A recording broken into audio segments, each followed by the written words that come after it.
എല്ലാവർക്കും നമസ്കാരം. ഞാൻ ഡോക്ടർ സൗമ്യ സരൻ.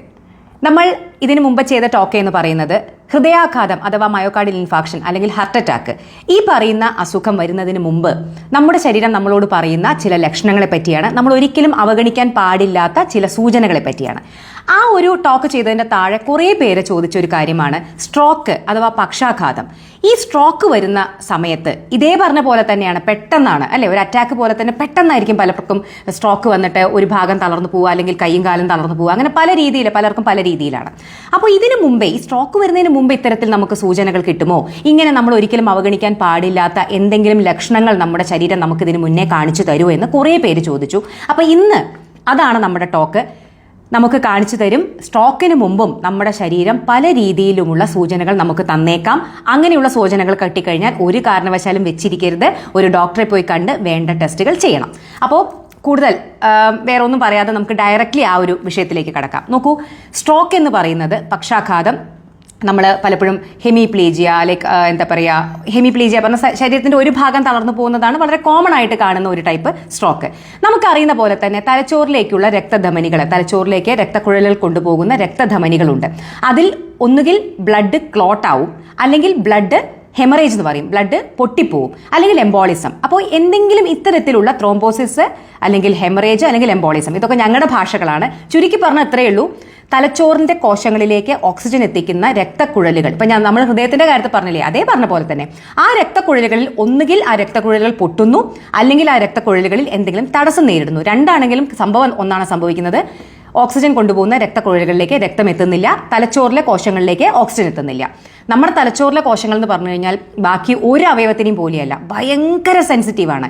എത്ര കുറച്ച് സമയമാണോ അത്രയും പെട്ടെന്നാണ് കോശങ്ങൾ നശിച്ചു പോവുക. അതായത് വളരെ സെൻസിറ്റീവാണ്, അവർക്ക് ഓക്സിജൻ ഇല്ലാതെ ജീവിക്കാൻ സാധിക്കില്ല.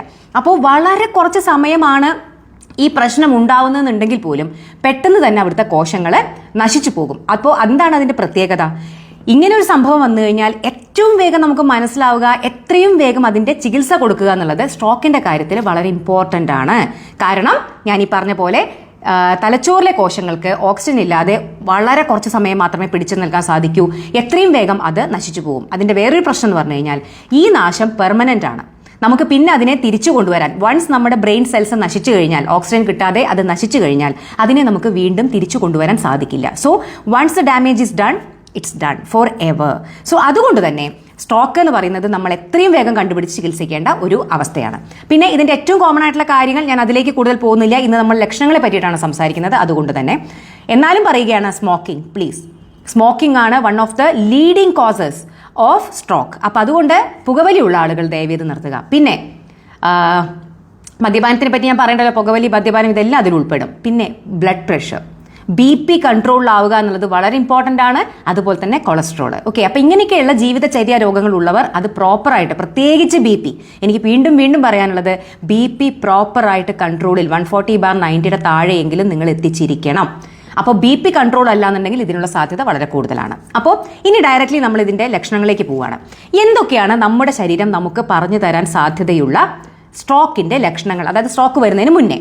ഏറ്റവും കോമൺ ആയിട്ടുള്ളത് പറഞ്ഞു കഴിഞ്ഞാൽ ഇടയ്ക്കിടയ്ക്കുള്ള ബ്ലാക്ക് ഔട്ട്. അതായത് ഇടയ്ക്കിടയ്ക്ക് നിങ്ങളുടെ കണ്ണിൽ ഇരുട്ട് കയറുന്ന പോലെ തോന്നുന്നു, തല ചുറ്റുന്ന പോലെ തോന്നുന്നു. എപ്പോഴും തലതിരിഞ്ഞ് വീഴണമെന്ന് നിർബന്ധമില്ല, ചിലപ്പോൾ നമ്മൾ തലതിരിഞ്ഞ് വീഴുകയും ചെയ്യാം. അതായത് ഇടയ്ക്കിടയ്ക്ക് വരുന്ന ഇത്തരത്തിലുള്ള ബ്ലാക്ക് ഔട്ടുകൾ, കണ്ണിൽ ഇരുട്ട് കയറി നമ്മൾ പറയില്ലേ, അപ്പോഴും നമ്മൾ പറയും ഷുഗർ കുറഞ്ഞിട്ടാണ്, പഞ്ചസാര കുറഞ്ഞിട്ടാണ്, അതുകൊണ്ടാണ്, ഇതുകൊണ്ടാണ്, ഞാൻ രാവിലെ ഭക്ഷണം കഴിക്കാത്തതുകൊണ്ടാണ്, എന്ത് കാരണം ആയിക്കോട്ടെ. പക്ഷേ ഇങ്ങനെ ഒരു ലക്ഷണം നിങ്ങൾക്ക് ഉണ്ടായിട്ടുണ്ടെങ്കിൽ നിങ്ങൾ ഒന്ന് പോയിട്ട് ഡോക്ടറെ കണ്ട് വേണ്ട ടെസ്റ്റുകൾ ചെയ്യണം. So occasional black out and dizziness, ഞാൻ പറഞ്ഞല്ലോ, ഒന്നുകിൽ കണ്ണിൽ ഇരുട്ട് കയറുക, അല്ലെങ്കിൽ നമുക്ക് ചെറുതായിട്ട് ഇങ്ങനെ തല പെരുപ്പ് പോലെ, തല ഇങ്ങനെ ഒന്ന്, എന്താ പറയുക, ബോധമൊന്ന് ഇതാവുന്ന പോലെ, ചിലപ്പോൾ നമ്മൾ തല ചുറ്റി വീഴും ചെയ്യും. ഇതിലേത് വേണമെങ്കിലും സംഭവിക്കാം കേട്ടോ. അത് ഒന്നാമത്തേത്. രണ്ടാമത്തേത് ടിംഗ്ലിംഗ് ആൻഡ് നംബ്നെസ്. മലയാളത്തിൽ പറഞ്ഞു കഴിഞ്ഞാൽ തരിപ്പ്. അതായത് നമ്മുടെ ശരീരത്തിന്റെ ഏതെങ്കിലും ഒരു ഭാഗത്ത്, ചിലപ്പോൾ വലത് കൈക്കും വലത് കാലിനും, അല്ലെങ്കിൽ ചിലപ്പോൾ ഫേസിന്റെ ഏതെങ്കിലും ഒരു ഭാഗത്ത്, അല്ലെങ്കിൽ ഇടത് കൈക്ക് മാത്രം, അങ്ങനെ ഏതെങ്കിലും ഒരു ശരീരഭാഗത്തിന് ടിംഗ്ലിംഗ് ആൻഡ് നംബ്നെസ് അഥവാ തരിപ്പ് അനുഭവപ്പെടുക, അല്ലെങ്കിൽ വീക്ക്നെസ്. അതായത് നിങ്ങൾ ഇതപ്പോൾ ഞാൻ ഈ ഗ്ലാസ് ഇങ്ങനെ എടുക്കുന്നുണ്ട്, ഇടയ്ക്ക് നിങ്ങൾ ഈ ഗ്ലാസ് എടുക്കുന്ന സമയത്ത് നിങ്ങൾക്ക് ഈ ഗ്ലാസ് ടൈറ്റായിട്ട് പിടിക്കാൻ പറ്റുന്നില്ല, നിങ്ങളുടെ കയ്യിൽ നിന്ന് എന്തെങ്കിലുമൊക്കെ സംഭവങ്ങൾ താഴെ വീണ് പൊട്ടുന്നു, നിങ്ങൾക്ക് ചെരുപ്പ് ടൈറ്റായിട്ട് ഇടാൻ പറ്റുന്നില്ല, ഇതൊക്കെ എന്തിൻ്റെ ലക്ഷണമാണെന്ന് അറിയോ? നിങ്ങളുടെ മസിലിൻ്റെ വീക്ക്നെസ്സിൻ്റെ ലക്ഷണങ്ങളാണ്. ഞാൻ ഒന്നുകൂടി പറയാം. കൈ കൊണ്ടാണെന്നുണ്ടെങ്കിൽ നിങ്ങൾക്ക് ഇപ്പോൾ ഈ ഗ്ലാസ് ഞാൻ ടൈറ്റായിട്ട് പിടിക്കണം എന്നുണ്ടെങ്കിൽ എൻ്റെ കയ്യിലെ മസിൽ കറക്റ്റായിട്ട് വർക്ക് ചെയ്യണം. ഇത് പറ്റുന്നില്ല എന്നുണ്ടെങ്കിൽ ഞാൻ മുമ്പേ സുഖമായിട്ട് ചെയ്തിരുന്ന ഒരു കാര്യം എൻ്റെ കയ്യിൽ നിന്ന് ചിലപ്പോൾ ഗ്ലാസ്സുകൾ വീണ് പൊട്ടും, അല്ലെങ്കിൽ എൻ്റെ കയ്യിൽ നിന്ന് വേറെ വല്ല സാധനങ്ങളൊക്കെ ഇടയ്ക്ക് വീഴും. അപ്പോൾ ഇത് കാണുന്ന സമയത്ത് നിങ്ങൾക്ക് നിങ്ങളുടെ മനസ്സിൽ ആ ഒരു ചിന്ത വരണം, എന്താണ് എനിക്കിപ്പോൾ ഇതിങ്ങനെ വീക്ക്നെസ് കൊണ്ടായിരിക്കുമോ എന്നുള്ളത്. അതുപോലെ തന്നെയാണ് നമ്മുടെ കാലിൻ്റെ വീക്ക്നെസ്. നമുക്ക് ചിലപ്പോൾ നമ്മൾ തട്ടിത്തടഞ്ഞു വീഴുന്നു. നിങ്ങളുടെ ചെരുപ്പ്, അതാണ് വളരെ ഇമ്പോർട്ടൻറ്റ്. ചെരുപ്പ് നമ്മുടെ ചെരുപ്പിട്ട് നമുക്ക് നടക്കണം എന്നുണ്ടെങ്കിൽ നമ്മുടെ കാലിന് നല്ല മസിൽ ടൂൺ വേണം. ചെരുപ്പ് നിങ്ങളുടെ കാലിൽ നിന്ന് ഇടയ്ക്കിടയ്ക്ക് ഊരിപ്പോകുന്നു, അങ്ങനെയൊക്കെ ഉണ്ടെങ്കിൽ, അതായത് ശരീരത്തിൻ്റെ ഏതെങ്കിലും ഭാഗത്ത് നിങ്ങൾക്ക് ബലക്ഷയം, അതായത് സ്വാധീനക്കുറവ് തോന്നുന്നു, നിർബന്ധമായിട്ടും ഡോക്ടറെ കാണിക്കണം. അടുത്തത് കൺഫ്യൂഷൻ, അതായത് ഇടയ്ക്ക് കാര്യങ്ങളൊക്കെ ഒന്ന് മറന്നു പോവുക, പെട്ടെന്ന് ബ്ലാക്ക്, അതായത് ഇടയ്ക്കൊന്ന് ആകെ മൊത്തം കിളി പോവാന്ന് പറയില്ലേ, ആ പറഞ്ഞ പോലെ നമുക്ക് ഇടയ്ക്കൊന്ന് കൺഫ്യൂസ്ഡ് ആവുന്നു. നമ്മൾ ആകെ മൊത്തം നമ്മുടെ തല ഒന്ന് കൺഫ്യൂസ്ഡ് ആവുന്ന അവസ്ഥ. സ്ലേറിങ് ഓഫ് സ്പീച്ച്, നിങ്ങൾക്ക് ഇടയ്ക്ക് നിങ്ങൾ സംസാരിച്ചുകൊണ്ടിരിക്കുമ്പോൾ നിങ്ങളുടെ സംസാരം കുഴകുഴാന്നായി പോകുന്നു. നമ്മൾ കള്ളു കുടിച്ച പോലെ എന്നൊക്കെ പറയില്ല, അതിനാണ് സ്ലേറിങ് ഓഫ് സ്പീച്ച് എന്ന് പറയാം. അത് നമ്മുടെ വായുടെ ചില മസിലുകൾ പെട്ടെന്ന് വീക്കാവുന്നത് കൊണ്ടാണ്. സോ ഇടയ്ക്ക് ഇത്തരത്തിൽ നിങ്ങളുടെ സംസാരം കുഴഞ്ഞു പോകുന്നു. പിന്നെ കണ്ണിന് പ്രശ്നങ്ങൾ, വിഷ്വൽ ഡിസ്റ്റർബൻസസ്, നിങ്ങൾക്ക് 1-2 തോന്നുന്നു, പിന്നെ ഇടയ്ക്ക് കാഴ്ച ഒന്ന് മങ്ങുന്നു, അങ്ങനെ ഇടയ്ക്കിടയ്ക്ക് കാഴ്ച മങ്ങുന്നു, അത് ശരിയാവുന്നു. ഇതിൻ്റെയൊക്കെ പ്രത്യേകത എന്ന് പറഞ്ഞു കഴിഞ്ഞാൽ ഇതൊക്കെ വരുന്നു പോകുന്നു കേട്ടോ. ഇതാണ്, അതുകൊണ്ടാണ് നമ്മൾ സൂചനകൾ എന്ന് പറയുന്നത്. അപ്പോൾ ഇത് കാഴ്ച ഇടയ്ക്കൊന്ന് മങ്ങുന്നു, നിങ്ങൾക്ക് 1-2 തോന്നുന്നു, അങ്ങനെ ആകെ മൊത്തം ഒരു പ്രശ്നം, പിന്നെ അത് നോർമലിലേക്ക് വരുന്നു. അപ്പോഴും നമ്മൾ എന്താ വിചാരിക്കുക, ഹേയ് നമ്മുടെ കണ്ണിൻ്റെ പവർ എന്തോ പ്രശ്നം വന്നിട്ടുണ്ട്, കണ്ണിൻ്റെ ഡോക്ടറെ കൊണ്ടേ കാണിക്കണം. അപ്പോഴും നമ്മൾ ചിലപ്പോൾ അങ്ങനെ ചിന്തിക്കും. അതും ആവാം ഇതും ആവാം കേട്ടോ. അടുത്തത് ഭയങ്കരമായിട്ടുള്ള ശക്തമായ തലവേദന വരുന്നു, ചിലപ്പോൾ പോകുന്നു. അപ്പോൾ ഇതൊക്കെയാണ്. പിന്നെ ബാലൻസ് വളരെ ഇമ്പോർട്ടൻ്റ് ആണ്. നിങ്ങളുടെ ശരീരത്തിൻ്റെ ബാലൻസ്, നമുക്ക് ശരീരത്തിൻ്റെ 2 സൈഡ് നന്നായി ബാലൻസ് ചെയ്താൽ മാത്രമേ നമുക്ക് അങ്ങോട്ടും ഇങ്ങോട്ടും ചരിയാതെയും ചായാതെയും വീഴാതെയൊക്കെ നടക്കാൻ പറ്റൂ. നിങ്ങളുടെ ശരീരത്തിൻ്റെ ബാലൻസ് നിങ്ങൾക്ക് ഇടയ്ക്ക് നഷ്ടപ്പെടുന്നു. അപ്പോൾ ഇങ്ങനെയുള്ള എന്ത് ലക്ഷണങ്ങൾ കണ്ടാലും, ഞാൻ ഒരിക്കൽ കൂടി പെട്ടെന്ന് വായിക്കാം. ഏതെങ്കിലും ശരീരഭാഗത്തിന് സ്വാധീനക്കുറവ്, ബലക്കുറവ് അഥവാ തരിപ്പ്, ഏതെങ്കിലും നിങ്ങൾക്ക് തലയ്ക്ക് ഇടയ്ക്കിടയ്ക്ക് ബ്ലാക്ക് ഔട്ടുകൾ, ഇടയ്ക്ക് നിങ്ങൾ കംപ്ലീറ്റ് ഒരു കിളിപോയ അവസ്ഥ, ഇടയ്ക്ക് എന്താ പറയുക കണ്ണിൽ ഇരുട്ട് കയറുന്നു, പെട്ടെന്ന് എന്താണ് സംഭവിച്ചതെന്ന് മനസ്സിലാവുന്നില്ല, കുറച്ച് കഴിയുമ്പോൾ ശരിയാവുന്നു, സമയങ്ങളിൽ ചെറുതായിട്ട് ബോധം മറഞ്ഞ പോലെ തോന്നുന്നു, ചിലപ്പോൾ ബോധക്ഷയം വന്ന് നിങ്ങൾ വീഴുന്നു, അങ്ങനെ. സീഷർ, അത് മറക്കരുത്. അപസ്മാരം എപ്പോൾ വന്നാലും വളരെ ഇമ്പോർട്ടൻ്റ് ആണ്. അപസ്മാരം എപ്പോൾ വന്നാലും അപ്പം തന്നെ കാണിക്കണം. പിന്നെ കാഴ്ചയ്ക്ക് ചില മങ്ങലുകൾ സംഭവിക്കുന്നു, ശരീരത്തിൻ്റെ ബാലൻസ് തെറ്റിപ്പോകുന്നു, ഇടയ്ക്കിടയ്ക്ക് ശക്തമായ തലവേദനകൾ വരുന്നു, ഇടയ്ക്ക് ഭയങ്കരമായ കൺഫ്യൂഷൻ വരുന്നു, നിങ്ങൾക്ക് എന്താണ് സംഭവിക്കുന്നതെന്ന് മനസ്സിലാവുന്നില്ല, നിങ്ങളുടെ വർത്തമാനം കുഴഞ്ഞു പോകുന്നു. അപ്പോൾ ഇത് ഓർത്തു വയ്ക്കാൻ പെട്ടെന്ന് ഒരു മാർഗമുണ്ട്. ബി ഫാസ്റ്റ്, അതായത് പെട്ടെന്ന് പ്രതികരിക്കൂ എന്നുള്ള പോലെ. BEFAST. എന്താണ് ഈ ബി ഫാസ്റ്റ്? ബി ആണ് ബാലൻസ്, ഇ ആണ് ഐ, ബിയിലെ BE ബാലൻസ് ഐ, F ആണ് ഫേസ്, A ആണ് ആംസ്, S ആണ് സ്പീച്ച്, T എന്ന് പറഞ്ഞാൽ ടൈം കളയാനില്ല. മനസ്സിലായോ? ബി ഫാസ്റ്റ് എന്ന് എപ്പോഴും ഓർത്ത് വയ്ക്കുക സ്ട്രോക്കിന്റെ കാര്യത്തിൽ. ബി ശരീരത്തിന്റെ ബാലൻസ്, ഐ കണ്ണിന്റെ കാഴ്ച, F ഫേസ്, അതായത് നിങ്ങളുടെ മുഖത്തിന്, അത് നിങ്ങൾക്ക് സ്ലേറിംഗ് ഓഫ് സ്പീച്ച് ആവാം, അല്ലെങ്കിൽ നിങ്ങളുടെ മുഖത്തെ മസിൽസ്, അല്ലെങ്കിൽ എവിടെയെങ്കിലും കോടിപ്പോകുന്നു, അങ്ങനെ എന്തെങ്കിലും ഫേസിന് മാറ്റങ്ങൾ. ആംസ് പറഞ്ഞു കഴിഞ്ഞാൽ നിങ്ങളുടെ കൈകാലുകൾ എന്നാണ് അർത്ഥം. കൈക്കോ കാൽക്കോ ബലക്കുറവോ എന്തെങ്കിലും ഇത്തരത്തിൽ തരിപ്പോ. യെസ് സ്പീച്ച്, നിങ്ങളുടെ സ്പീച്ച് സ്ലേറിംഗ് വരുന്നു. ടൈം. ഓക്കെ, ടൈം കളയരുത്. അപ്പോൾ അവസാനത്തെ ഈ ടീയുടെ കാര്യമാണ് എനിക്ക് ലാസ്റ്റായിട്ട് നിങ്ങളോട് പറയാനുള്ളത്. എന്താണ് ടൈം? എന്താണ് ഗോൾഡൻ അവർ ഓഫ് സ്ട്രോക്ക്? പലരും പറഞ്ഞു കേൾക്കാറുണ്ട്, കൊണ്ടേപ്പളയ്ക്കും വൈകിപ്പോയി, നമുക്ക് ഡോക്ടർ പറഞ്ഞു കുറച്ചും കൂടി നേരത്തെ എത്തിക്കേണ്ടതായിരുന്നു. സ്ട്രോക്കിന്റെ കാര്യത്തിൽ അത് വളരെ ഇമ്പോർട്ടൻ്റ് ആണ്. കാരണം there is something called golden hour of stroke. അതായത് ആദ്യത്തെ 3 മുതൽ 4.5 മണിക്കൂർ, 3 മണിക്കൂർ തന്നെ വെക്കൂ.